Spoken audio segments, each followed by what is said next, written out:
manquer. Et comment décrire un amour si grand, si précieux, que rien ne peut le contenir. Alors ton cœur, mon esprit qui t'aime, entend le chant de ton enfant racheté. Je voudrais te dire, Seigneur, mais quel Dieu merveilleux tu es. Alors entends mon cœur.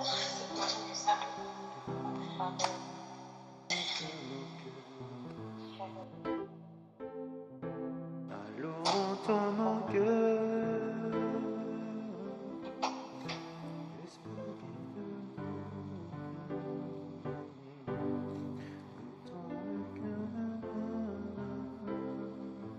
Là, j'ai parlé de la prière dans la deuxième étape.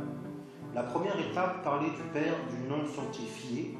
Et là intervient la vie de famille. Qu'est-ce qui se passe? On reçoit des messages, on a l'impression que ce n'est pas encore assez. Pourquoi? Tout ce que tu dis, en fait, c'est ce que j'ai introduit, en fait, c'est ce que j'ai introduit avant de commencer. J'ai introduit, en fait, la famille.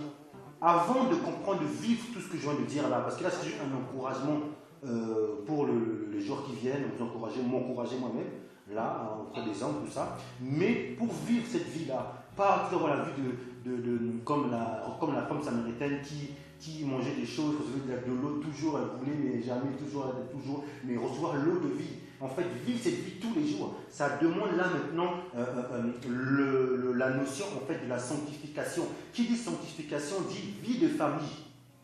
Et c'est ça qu'on a, et c'est ça qu'on est loin de là. On est loin de vraiment vivre la famille comme au temps de Lot ou au temps de Noé.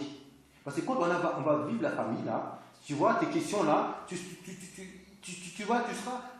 ça sera tout le temps régénéré, tout le temps automatiquement. Automatiquement, on a besoin en fait de comprendre en fait ça, en fait le sabbat. Voilà, la Pâque, le sabbat, la famille, c'est ça. Les gens les plus proches avec qui je suis, comment je gère ma maison, comment je gère, et il y a des choses que Dieu veut nous parler par rapport à cela. Donc, c'est pour ça que la prière, Jésus, là, pour le modèle, il commence par le Père. Que ton nom soit sanctifié. Et la sanctification intervient le repos. Et donc, qui dit repos dit famille. Voilà, et c'est pour ça que je comprends bien ce que tu viens de dire. Là, aujourd'hui, tu as reçu un encouragement, un partage. Bien, gloire au Seigneur. Seigneur est merveilleux. Waouh, ah, c'était beau, c'est merveilleux. Et demain, on repart. Une semaine après, ah, même message, ah, c'est beau, c'est merveilleux. Donc, on a l'impression en fait qu'on reçoit des choses, des fois, des connaissances, des partages qui nous boostent. Mais il y a un point, tant qu'on ne comprend pas le fondement que Dieu veut nous faire comprendre, la notion de famille, on peut beau recevoir tout ce qu'on veut, les partages, les connaissances, mais la maison, à un moment donné, quand tu vas avoir les soucis de la vie, des choses comme ça, il ne pourra pas tenir. On reçoit des bonnes paroles, on est joyeux, mais peu de temps après, boum, l'ennemi, allez, il enlève à cause des épines, soucis de la vie. Mais ça parce qu'il faut qu'on comprenne la famille, c'est tout. Voilà. Ça, c'est juste un encouragement. Et je pense que ce message que j'ai dû donner, en fait, ce n'était pas évident. Donc, je vais le reprendre au fur et à mesure. Après, je vais parler au niveau de la volonté de Yoshua, au niveau aussi de la vie qu'on mène auprès des hommes. Le baptême aussi, le baptême de bonne conscience. Parce qu'aujourd'hui, on s'est baptisé auprès de la religion, pas auprès de Dieu. On ne s'est pas engagé d'une engagement pure aujourd'hui. Et tout ça, il faut le comprendre. Tout ce message-là, c'est tout ça qui fait que on s'est engagé, mais on a fait naufrage à la conscience, et puis on rechute, on sait pour qu'est-ce qui se passe, est-ce que ce baptême fait vraiment... Voilà, c'est pas une question, il y a un baptême, mais il faut comprendre vraiment cet engagement de bonne conscience, en fait, c'est ça. Beaucoup ont fait naufrage, comme Paul parle là, parce qu'on s'est baptisé, certains sont baptisés le baptême pentecôtiste, le baptême évangéliste, le baptême, comme tout ce que vous voulez, des hommes, d'autres le baptême de Jean-Baptiste, d'autres le baptême, tout ça, mais moi je parle du baptême de bonne conscience, l'humilité face à la repentance et dans la place publique. C'est ça que je parle du baptême de bonne conscience, que Pierre parle là-bas, que Jésus veut nous révéler aujourd'hui, qui nous révèle. Aujourd'hui, la religiosité nous a montré des choses qui fait que notre marche, on est sincère, mais il y a quelque chose qui ne va pas. Parce qu'on a été bâti dans la religion, dans les sectes. Il y a plein de choses que Dieu nous lave, que le Seigneur nous lave. Je ne sais pas moi-même le premier. Moi-même le premier, parce que même ce que je dis là, moi-même me lave. Donc tout ce que tu vas nous dire, en fait, je reviens en fait, c'est qu'on a besoin de la famille. Voilà pourquoi je vais commencer à libérer le message de la famille. Et là, je suis vraiment, l'esprit en moi me pousse vraiment à libérer. J'en ai libéré beaucoup un peu à Saint-Tri là-bas, que je vais le mettre dans le compte. Hein, mais la famille, on va vraiment être brisé. On va comprendre vraiment le but de Yoshua. C'est de nous ramener au commencement, Adam et Ève en Yoshua. Et là, ça va vraiment nous délivrer. Et tout ce qu'on va recevoir, comme on sera bien posé, ça va bien vivre en nous. Et puis on va vivre ces choses même auprès des hommes. Donc voilà pourquoi le commencement de toute chose, c'est le fondement. Et le fondement, c'est quoi? C'est la famille de Yoshua. Voilà, c'est seulement ça que je peux rajouter. Il n'y a pas de différence. Quand je parle de famille, tous les hommes sont écrits à l'image de Yahvé, formés en Yahvé.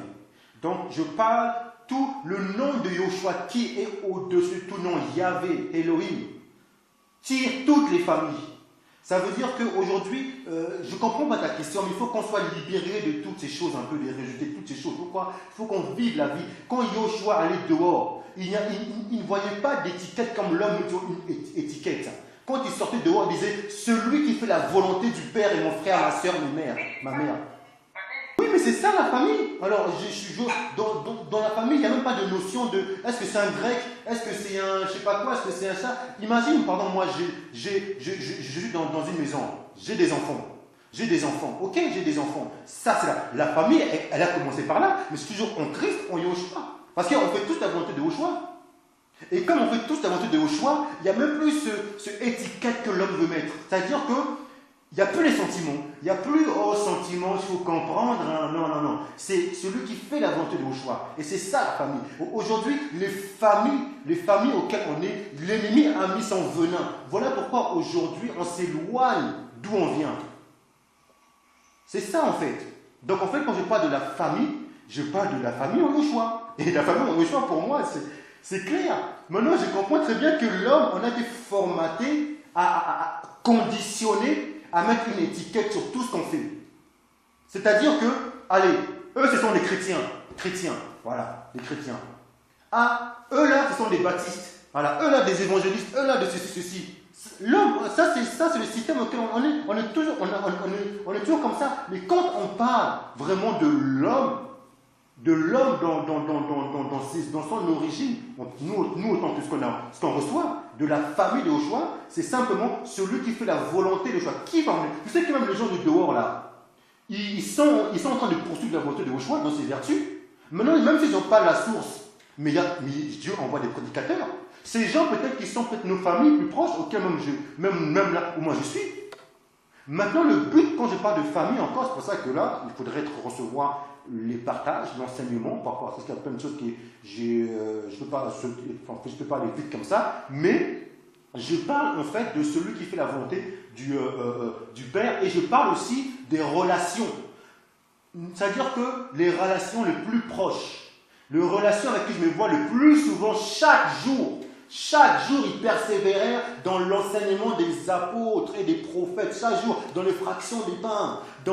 Voilà, chaque jour. C'est ça la famille. Aujourd'hui, quand on lit ça, qu'en est-il de nous? On va accuser le système? Les soucis? Non. C'est qu'on a un problème.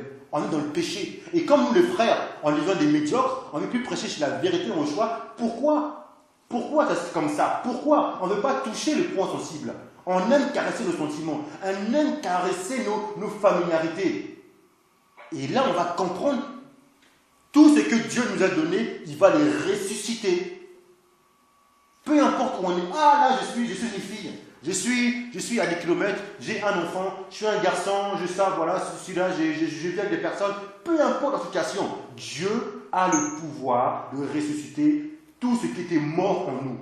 On a des siècles et des siècles été formatés, conditionnés. Maintenant, le fait de parler quand on lit, on a lu la Bible par cœur, on lit la Bible. Mais c'est différent de recevoir la révélation, de le vivre. On peut parler de la Bible, on peut dire de parler de Dieu, étudier Dieu, mais le vivre, c'est là où ça touche la repentance. Et beaucoup d'entre nous, on a dit la parole, on a expliqué la parole, on a proclamé la parole, mais on ne vit pas ce qu'on dit. Et on s'éloigne de ça. Et on devient maintenant pire que les gens de l'extérieur. Voilà pourquoi le message central que Yoshua a dit, avant même qu'il se manifeste autant que lui seul, le chef de la famille, repentez-vous. Donc le message de repentance, c'est ce qu'on ne prêche plus aujourd'hui. Aujourd'hui, on prêche quoi? Le ventre. Qui dit ventre dit des connaissances, des viandes, des bonnes choses. Oui, bien, il y a un problème. Solution pour le problème. Voilà, les connaissances, on reçoit. Mais est-ce qu'on parle de la saine doctrine? Est-ce qu'on parle de l'amour en nous? Notre identité en Yoshua, la famille qui veut instaurer, parce que tout vient de là en fait. Si on n'est pas stable, si on n'est pas fondé, tu peux beau recevoir tout ce que tu veux, mais à un moment donné, avec les soucis de la vie, c'est fini. C'est fini. C'est fini. Et c'est ça le problème. Moi, je parle autant que, par exemple, moi, dans mon domaine bon, je m'arrête là, je ne vais pas aller plus loin, mais je veux dire simplement, on a besoin de la prière, qui est l'action de Yoshua. En fait, sa prière commence que notre Père. J'avais partagé récemment l'éducation de la famille, la notion du Père et de la Mère. Notre Père qui est aux cieux. Donc le Père, l'autorité de la famille. Que ton nom soit sanctifié. Et c'est là où on s'éloigne. Et ça a commencé depuis le peuple juif, Israël. De là ça a commencé.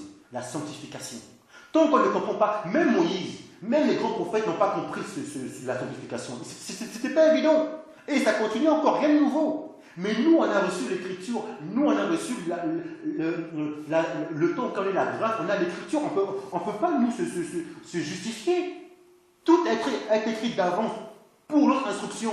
Mais le problème, ce qui se passe, c'est que l'ennemi est tellement rusé, il prend le logos, le langage, et dit, il dit, mais ne vis pas, dis, prends le nom, porte avec tes vêtements et proclame, fais des miracles, cherche les dons. Voilà, c'est ça le problème.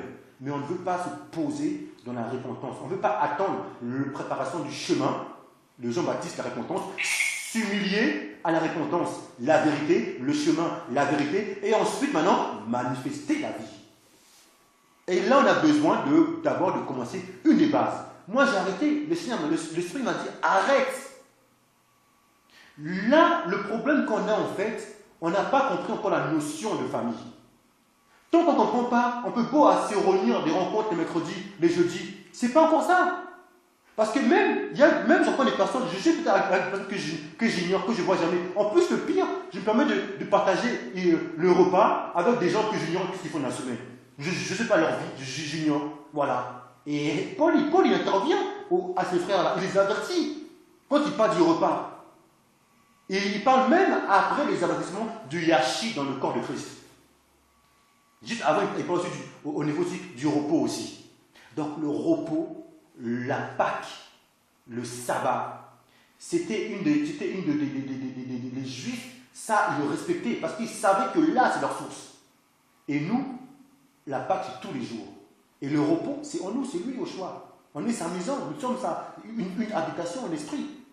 C'est la famille, c'est ça la famille. Quand on parle de maison, quelle est la notion de maison?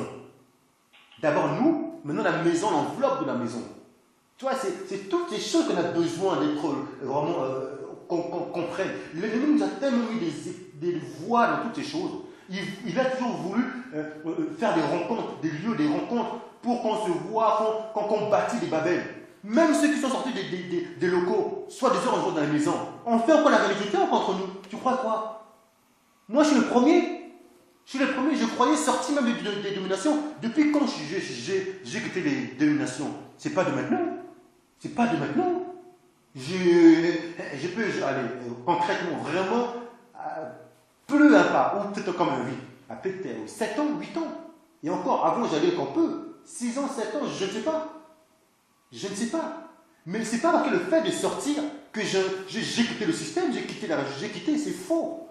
On a encore le retour d'Égypte, encore. On a encore des pensées. Pensez, allez, Il faut qu'on se rende compte maintenant. Là-bas, c'est des sorciers. Nous, maintenant, allez, venez chez moi. On se relie, on se voit, allez. On se voit les mercredis. On est content. Et puis tout le monde, la semaine encore, on fait nos vies. Mercredi, on se voit. Allez, on se voit mercredi. Je mets 1 heure, je prends le bus, le trajet. Mercredi, on se voit et on repart. Mercredi, après, oh, pourquoi pas 2 jours, samedi. Allez, samedi, on se voit. Je fais mon trajet, comme la femme de sabbat. Sabbat, trajet. Mais combien de temps? Mais quel est le but? Je peux devenir un Salomon. C'est-à-dire, je cours à l'extérieur, mais à l'intérieur, je me fuis. À l'intérieur, je me fuis. J'essaie de me cacher dans les choses extérieures. Ce n'est pas rajouter la mission, c'est très bien. C'est très bien. Mais ça, c'est bien pour occasionnel. C'est bien pour recevoir. Mais dans le but de comprendre qui je suis en Yoshua. Où je suis. Avec qui je suis. Plus souvent, la famille, le sabbat, le repos. Pour que chaque jour, je vis le travail, la vie de Yoshua. Et c'est ça qu'on a besoin. Tu vois, là, je touche quelque chose qui va nous faire mal. Je touche quelque chose qu'on a depuis des siècles et des siècles. On ne veut pas libérer. Pourquoi? Parce qu'on aime toujours les choses hiérarchisées, les choses d'un système. Même nous, ceux qui sont sincères, ça veut dire qu'on est sincères, mais ce n'est pas forcément la sincérité qui nous sauve. Ah, j'ai dit, je le promets, c'est ce qui nous sauve. Ce qui nous sauve, c'est la persévérance en Yoshua. Chaque jour. Ah oui. Voilà, donc, la notion de famille, c'est ça qu'on a besoin. La notion de famille. Comment expliquer et comment décrire un amour si grand, si précieux que rien ne peut le contenir. Alors ton cœur m'explique entends le chant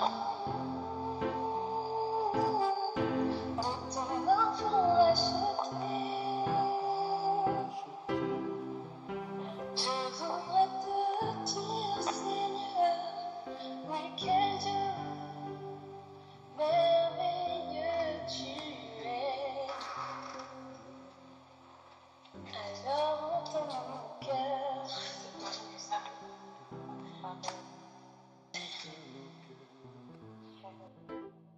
Qui dit force, dit une notion de toucher déjà, parce que là, esprit, âme et corps. Donc comme tu as parlé de la femme là, qui a perdu de sang, elle a touché. Qui dit toucher dit une notion de communion fraternelle, de corps, le corps. Qui dit une notion de famille dit corps, pas esprit. Esprit, âme et corps, oui. Par exemple, moi je suis avec vous d'esprit là. Oui. Mais quand je parle de notion de famille, je parle de notion de corps. Ça veut dire que avoir un contact régulier avec des personnes, des frères et des sœurs. Parce qu'une famille, ils se voient tous les soirs en général. L'autre vont au travail, ils rentrent, ils mangent ensemble tout le temps. Ils sont dans des endroits tout le temps ensemble. C'est ça une famille en fait. C'est simple, c'est des choses de la vie même qu'on voit, une famille. C'est ça en fait la notion. Donc la famille de Yoshua, ce sont des gens contacts. Et dans cette famille, il faut qu'il y ait la notion du corps, la notion du toucher, la notion de paternel, la notion de maternel. C'est ça la famille en fait. Et c'est dans cette famille-là qu'il y a des liens forts. Ce sont ces liens forts justement qui donnent la force justement d'aller de l'extérieur, d'aller au milieu de la nuit. C'est cette notion de famille en fait. Parce que ce sont des familles soudées qui sont de relations qui se voient tout le temps régulièrement. Hein. Ce n'est pas seulement 2 fois la semaine. Ce n'est pas seulement on s'appelle et puis oh, tu es mon frère, tu es ma soeur. Oui, je ne rejette pas, c'est très bien. La mission, il faut la mission. La mission, les marques ramènent, le but c'est de tendre à Marie. Il faut avoir un équilibre. Mais la plupart d'entre nous, on tend vers les marques. On tend vers les missions et on oublie la communion fraternelle. C'est simple. Moi, tu sais, il faut être très simple, biblique de la parole de Dieu. La notion de famille, elle a commencé. Moi, je regarde le début, l'Écriture nous a tout dit. Ça commence par où? Il y avait 3000 âmes dans les villes, ville par ville. Dieu faisait, c'est impressionnant. Et comment ça a commencé? Et regardons nous-mêmes. Quand on lit déjà dans l'Église primitive, c'était quoi? Comment est-ce qu'ils se voyaient? C'est là on va comprendre la famille. Et si maintenant je m'examine moi-même par rapport à ce que je lis, alors l'Esprit va commencer à me faire part de ce qui ne va pas. Ce qui ne va pas. Maintenant, peu importe. C'est pas que je mourir, oh, comment je vais faire, c'est pas possible. Beaucoup accusent le système. Oh oui, à cause du souci de la vie, à cause de ceci, cela. Non, c'est pas ça la solution. C'est-à-dire que je glorifie toujours les faiblesses. Or que Yoshua est venu pour ressusciter tout ce qu'il m'a donné. Donc toute la mort qui est venue de l'ennemi, qui a mis les voies, tout et tout, lui il est venu pour ça maintenant. Qu'est-ce que je fais? Je suis en train de dire en fait à Yahvé, en fait, non, c'est pas possible. Regarde, je fais les soucis de la vie, je caresse mes idoles, et voilà, je suis comme ça, je reste comme ça, tu veux que je fasse quoi? Voilà, en fait, on ne se rend pas compte qu'on parle comme ça à Yoshua. Et lui, il est en train de nous, en fait, qu'on souffrir. Quand on lit la parole de Dieu, c'est simple. Moi, je regarde la Bible. Je lis. Frère, voilà maintenant ce qu'on lit. Maintenant, regardons-nous maintenant. Alors, le frère a dit, que peut-on faire? Pierre dit, répentez-vous et que chacun de vous soit baptisé au nom de Jésus-Christ pour le pardon de vos péchés et vous recevrez le don du Saint-Esprit. Et maintenant, ils nous montrent maintenant le déroulement de la famille. Regardez bien maintenant. Je voudrais que vous lisiez ce passage de Acte 2, versets 41 à 47. Vous allez comprendre la notion de famille là. Et maintenant, essayez de vous regarder, de vous scruter par rapport à ça. Si chacun d'entre vous est en train de me dire que « Ah, mais c'est ce que je vis », parce que Dieu ne change pas. Ce n'est pas les circonstances, les choses de la vie qui fait changer Dieu change. C'est l'homme qui change, c'est notre péché qui change, notre iniquité qui change. Alors quand je lis ce que je lis dans la Bible et je me regarde, moi Marien, moi personnellement ce que je lis, je crois qu'il y a un problème. Alors je n'essaye pas de fuir le problème et puis essayer de me justifier en donnant des connaissances pour étouffer les problèmes et pour avancer par mes propres besoins, mes convoitises, mon ministère. Non, je ne vais pas glorifier mon ventre. Non, mes connaissances, non. Je m'assois et j'aime l'amour, que l'amour m'édifie. Dans la patience, je me regarde, je lis, je crois qu'il y a un problème. Et maintenant, Yoshua va me répondre. Et là vient la repentance. On ne se pose jamais comme ça. Quand on lit simplement, rien que le verset 45, 44, tous ceux, ils persévéraient dans l'enseignement des apôtres, dans la communion fraternelle, le toucher, dans la communion fraternelle, dans la fraction du pain et dans les prières. La crainte s'emparait. Pour avoir la crainte, le commandement de la sagesse, ça commence par la famille. Mais aujourd'hui, on n'a plus de crainte aujourd'hui. On reçoit un jour, l'autre jour, rebolote. Ce n'est pas la crainte. Pour avoir la crainte, il faut comprendre la notion de famille. Je continue. Et il se faisait beaucoup de prodiges et de miracles par les apôtres. Tous ceux qui croyaient étaient dans le même lieu. Et ils avaient tout en commun. Tout en commun. Ils vendaient leurs propriétés. Ils vendaient la propriété et leurs biens. Et ils ont partagé le produit entre tous, selon les besoins de chacun. Mais nous, oh non, moi j'ai ma vie, moi j'ai mes enfants, je me marie le soir. Laissez-nous quand même une soirée, quand même, on va rester là tranquille entre nous, on fait notre vie, on a les informations. Au moins, venez peut-être un jour près de chez nous, comme ça, 2 jours, ça fait du bien. Et puis après, on a nos lobbies tranquillement, voilà. Selon les besoins de chacun, ils étaient chaque jour, tous ensemble. Maintenant, écoutons bien ce qu'on lit là. Ils étaient chaque jour, tous ensemble, assidus au temple. Regardez bien, au temple. C'est une coutume. Donc, il y avait dans la ville là, un temple. Au temple, regardez bien. Ils rompaient le pain dans les maisons et prenaient leur nourriture avec joie et simplicité de cœur, louant Dieu et trouvant grâce auprès de tout le peuple. Et le Seigneur ajoutait chaque jour à l'église ceux qui étaient sauvés. Quand vous lisez plus loin là-dessus, vous allez voir comment l'église croissait pas dans les maisons.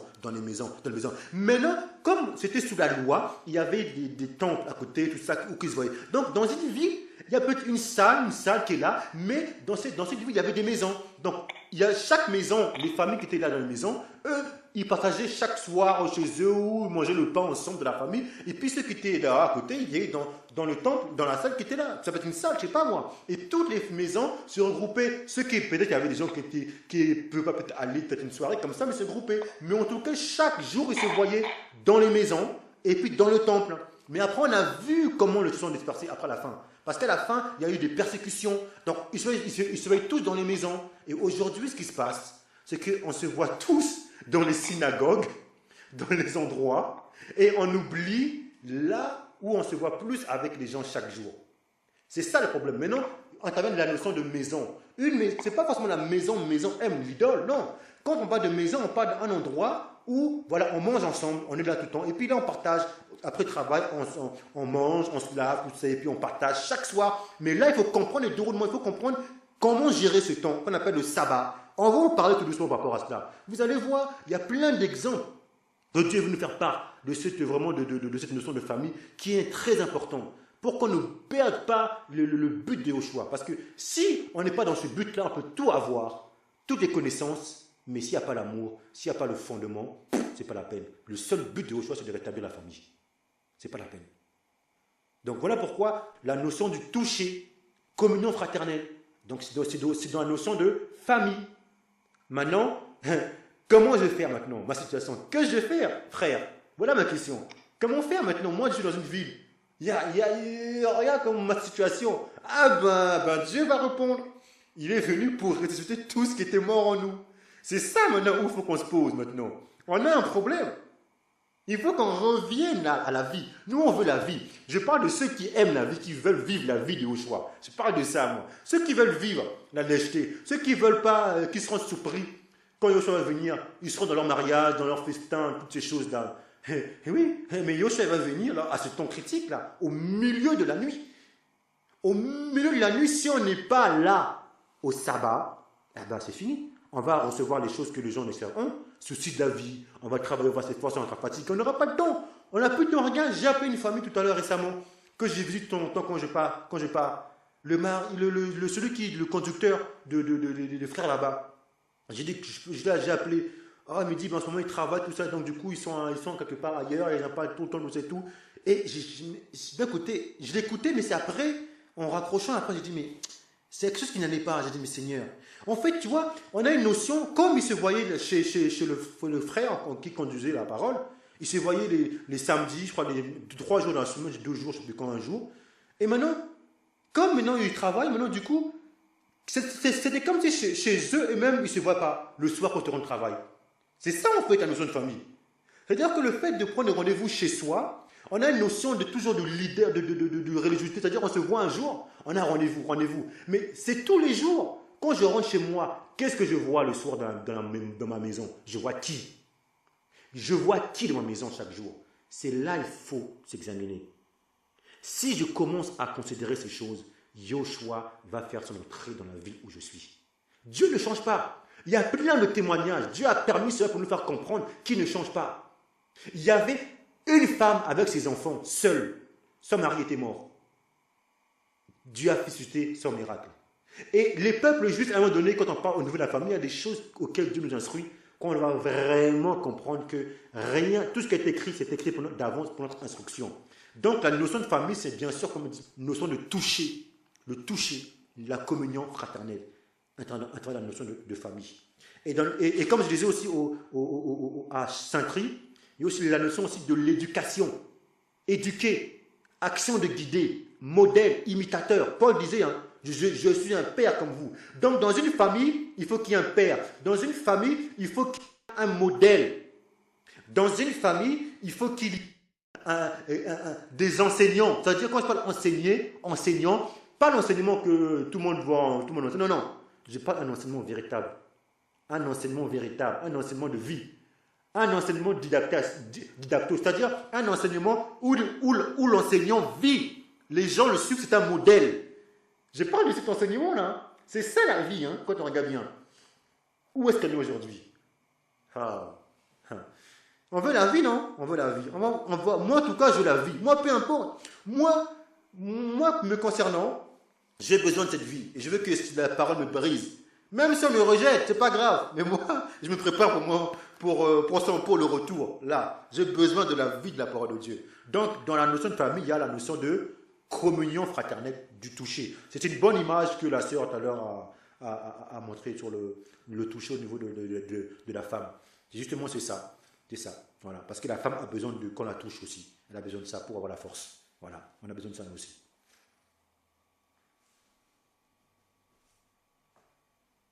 Il y a plein de choses. Je sais qu'il y a plein de choses à voir tout doucement. Mais bon, là, c'est juste un encouragement pour la vie d'extérieur auprès des hommes et tout ça. Voilà, c'est juste par rapport à ça, simplement. Après, il y a beaucoup de choses qu'on a besoin de comprendre, déjà moi-même vis-à-vis de la famille, hein, parce que moi-même je m'enseigne déjà, et j'ai besoin de digérer toutes ces choses, et puis que le Seigneur voilà, me soutient, vous soutient aussi par rapport à cette parole. Voilà. Tout ce qu'on lit, il faut qu'on la vive simplement, c'est tout. Moi, je veux vivre ce que je lis. J'en ai marre. Marien est fatigué. Marien est fatigué de lire l'écriture et rien ne se passe. Il n'y a même pas la vie.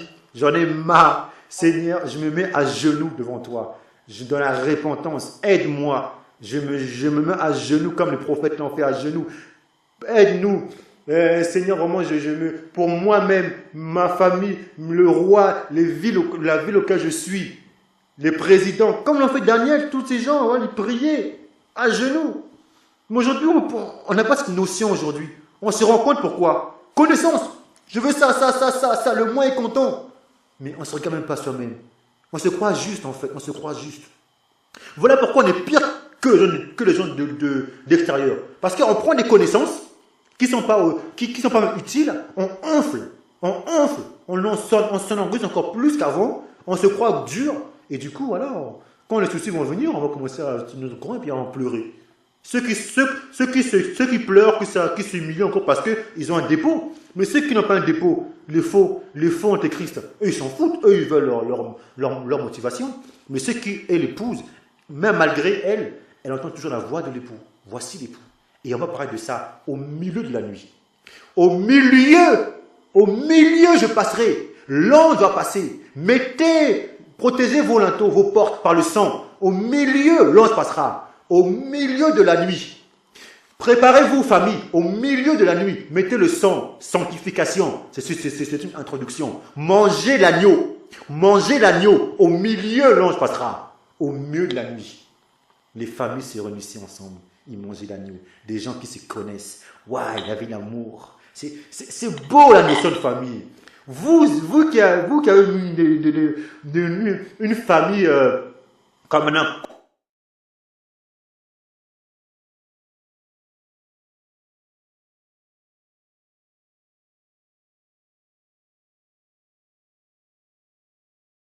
une famille de Storgé qui est là, qui peut tendre à la famille de Joshua là, c'est merveilleux. Peu importe la situation qu'il y a, mais Dieu est venu instaurer, rétablir ça justement. Et ça, c'est son rôle. Alléluia. Alléluia. Ok. Bon, ok. En effet, la tristesse, selon Dieu, produit une repentance à salut dont on ne se repent jamais, tandis que la tristesse du monde produit la mort. Et voici cette même tristesse, selon Dieu, quel empressement n'a-t-elle pas produit en vous? Quelle justification, quelle indignation, quelle crainte, quel désir ardent, quel zèle, quelle punition. Vous avez montré à tout égard que vous étiez purs dans cette affaire. Voilà, cette tristesse produit la repentance à salut. Voilà, et la repentance à salut produit justement cette vie qui se manifeste en nous. Maintenant, réjouissons-nous des bontés du Seigneur qui continue, qu'on régénère, qu'on renouvelle. Hein? C'est lui qu'on veut manifester. Vous voyez, des fois, le fait de parler comme ça nous fouette un peu de moi. Moi, ce que je ressens là, ça me fouette. Et le moi, souvent, il veut se rebeller, il veut s'élever, ça fait, il veut, ah non, toi. Toi, ça nous fouette. Mais quand c'est comme ça, il faut l'assujettir, ce moi-là. Il faut dire simplement l'humilité. Seigneur, merci Seigneur. Parce qu'on a confessé quoi en fait, toutes nos faiblesses commencent à venir. En fait, notre passé d'avant revient, toutes les choses qu'on a fait reviennent. Le fait de parler la parole de Dieu, ça revient. En fait, ça éclaire tous nos ténèbres. En fait, ça revient. Et quand c'est comme ça, maintenant, il faut dire Seigneur, c'est pour toi. Pour toi, Seigneur. Je suis conforme à ta mort. Pour que ta puissance se manifeste dans nos vies. Ta joie, ta paix, ta bénignité, ta passion se manifeste. Et là, on l'est dans ses bras d'amour. Il nous reçoit tel qu'on est aujourd'hui. Viens, mon enfant, viens. Parce qu'un enfant, c'est quelqu'un, quand le père vient, dit, oh, tu as fait ça, il châtie. Et l'enfant, il revient, il pleure dans les bras de son père. Et son père, il le prend. Le fils prodigue, il est parti. Il a compris l'amour du père après. Il ne comprenait pas au départ, mais il a compris. Il est revenu à la maison. Et le père, quand il a vu, le père, il a couru même devant son enfant. Et il a pris au niveau de son cou, le cou qui montre la soumission, l'humilité, mes sœurs, moi-même. Je vous assure, on a pris un bon engagement de bonne conscience qui nous révèle l'humilité. Voilà pourquoi Paul, qui est notre modèle, nous les frères, moi-même j'ai vu son modèle imitateur, qui est le modèle de Christ. Il est toujours, chaque fois dans ce il parle de l'humilité. Il disait, je suis avec vous d'apparence humble. L'humilité a une apparence qu'on doit avoir. C'est un engagement de bonne conscience, l'humilité face à la repentance. L'humilité face à la repentance. Souvent, on reçoit la repentance, on la reçoit, mais finalement, on part à côté de la repentance. Oh, c'est beau la repentance. Et puis, on est content, on commence à réfléchir sur le moi, et le moi prend de l'ampleur. Mais quand la repentance, on se voit en face de la repentance, devant le Jean-Baptiste. Devant le Jean-Baptiste, notre modèle Yoshua, il a dit, fais ce qui est juste. On s'engage d'une bonne conscience. La source de la conscience est là. Maintenant, de bonne conscience. L'épouse est consciente de la source de la conscience devant, auprès des hommes, à la place publique. Et là, maintenant, on se réjouit. Et voilà pourquoi Paul a compris cette révélation. Nous, on a compris cette révélation, nous frères. Et vous, sœurs aussi. Comprenez-vous qui devez représenter ces merveilles, cette joie. On peut simplement dire, c'est dans mes faiblesses que la puissance de Dieu, de Yoshua, se manifeste.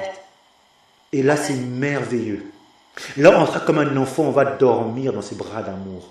Et le matin, on va se réveiller parce qu'on a accepté, on s'est mis en lui. Son corps glorieux dans notre humilité, ce fruit, l'humilité, son corps glorieux, l'image en Yoshua assujettit ce bel homme. Et là, maintenant, on est dans ses bras d'amour. Et on se lève dans ses bontés, on est reconnaissant. Et c'est sa joie qui se manifeste. On a reconnu qu'on n'est rien, que tout, c'est lui qui fait tout en tout. Reconnaissant cela vraiment. Ayant cette humilité face à ce qu'on a reçu aujourd'hui. Moi-même, et laissons le Seigneur vraiment nous parler. Laissons le Seigneur nous parler pendant, déchargeons-nous. Lui, il a apporté de ces choses. Lui, il a pris ces choses. Déchargeons-nous. Recevons ses instructions. Il est doux et humble de cœur. Et nous donne sa parole, sa joie. Donc, laissons la joie du Seigneur se manifester. Une joie qui vient pure de l'intérieur. Une repentance à salut. Le salut, c'est le royaume qui se manifeste pour tous les hommes. La joie, la paix et par le Saint-Esprit, la justice. Ça, c'est le salut. Le royaume des cieux. Manifestons cela. Brillons auprès des hommes. Restons vraiment dans cette tranquillité, dans cette paix. Et au fur et à mesure, le Seigneur commence à nous laver, à nous purifier. C'est cette eau de la femme samaritaine qui commence à couler en nous. Parce qu'on a reçu la parole. Cette eau coule en nous. Et quand cette eau, l'eau de vie coule en nous, alors l'esprit, le feu commence. Le baptême d'esprit, le baptême du feu commence. Et là, c'est sa joie. C'est son royaume que ça manifeste en nous. Donc vraiment, que la paix et l'amour, la joie du Saint-Esprit abondent en nous. Alléluia. Amen. Amen. Amen. Gloire au Seigneur. Ok. Alors moi, je voudrais qu'on termine ensemble sur une chanson simplement, on va terminer, qui est venue simplement là par rapport à tout ce qu'on a dit. Cette chanson, elle dit comment expliquer les mots. Comment expliquer avec les mots, en fait. Et ce qui me touche, en fait, là, c'est le refrain. Comment expliquer? Oui, comment décrire un amour si précieux, si grand, contenir. Alors entends mon cœur, ô esprit qui de nous. Entends mon cœur, entends juste le cœur. C'est-à-dire que on ne peut pas décrire cet amour. Mais entends, alors esprit, entends mon cœur et guide-nous. Entends le cœur qui soupire, ce cœur qui s'attache à toi et guide-nous. Alors je vais laisser vraiment chanter ce chant pour qu'on puisse terminer ce chant-là. Vraiment, j'ai envie de recevoir, de m'édifier par rapport à ces mots, cette prière en fait là. Alors, on va terminer sur ce chant, je dis le chant à comment expliquer. Hein, tu vois de quoi je parle? Oui. Tu peux chanter ce chant pour nous, s'il te plaît? Comment expliquer et comment décrire un amour si grand, si précieux que rien ne peut le contenir. Alors entends mon cœur, mon esprit qui te loue, entends le chant, entends l'enfant racheté. Je voudrais te dire, Seigneur, mais quel Dieu merveilleux tu es. Alors entends mon cœur.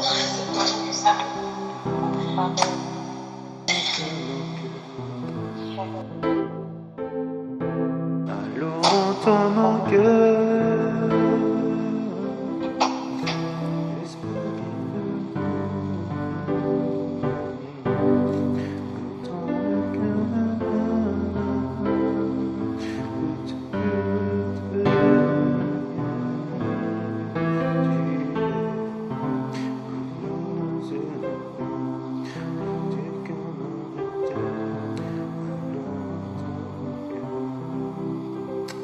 Alléluia. Amen. Amen. Ok, gloire au Seigneur. Ah, wow. Quel amour merveilleux. Amen.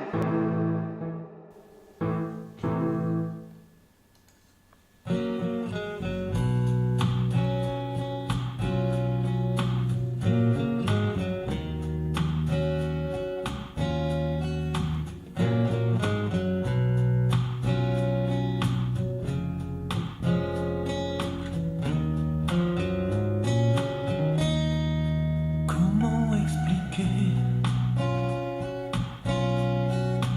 et comment décrire un amour si grand, si puissant que rien ne peut le contenir. Tu sais mes espoirs, Seigneur, tu sais mes craintes. Et mes mots sont bien trop petits pour dire tout l'amour que j'ai pour toi. Alors entends mon cœur,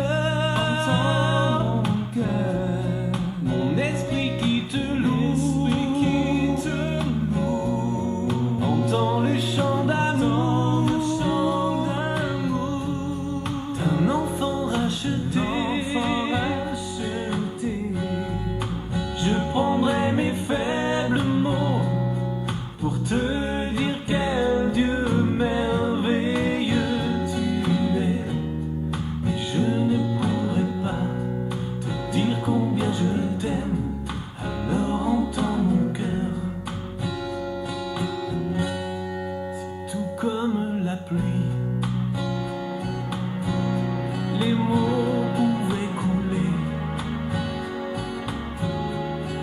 Et si j'avais l'éternité, je ne pourrais pas l'exprimer. Mais dans les battements de mon cœur, tu entendras toujours. Merci pour la vie, pour la vérité et pour le chemin. Alors entends mon cœur, mon esprit qui te loue, entends le chant d'amour d'un enfant racheté. Je prendrai mes faibles mots pour te dire quel Dieu merveilleux tu es. Je ne pourrai pas te dire combien je t'aime. Alors entends mon cœur.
dire tout notre amour.